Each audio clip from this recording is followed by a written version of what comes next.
Trustees, Trustee Carol Cahoon, Trustee Chuck Dennison,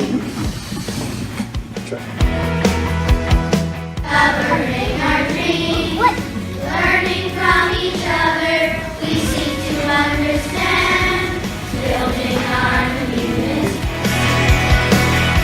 Excited to be here, and we hope that you are excited as well.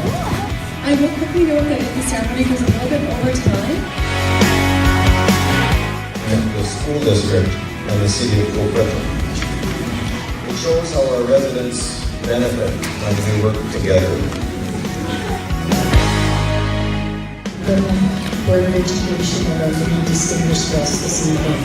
Welcome to the beautiful newest school in Coquitlam School District.